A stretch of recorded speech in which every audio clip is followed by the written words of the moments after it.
Hey everyone, in this video we're gonna show you how to fix your device isn't part of the Netflix household for this account error, so you can actually start streaming again without any issues. So first, simply make sure you're logged in with the correct Netflix account on your device.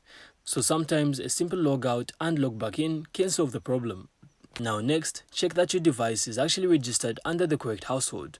So to do this, you simply have to go to your Netflix account settings, then manage devices, and make sure your device is actually listed there.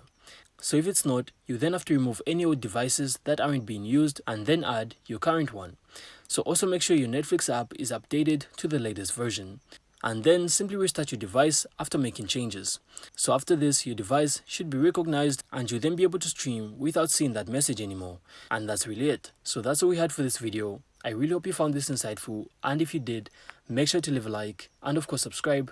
Then we will see you on the next one.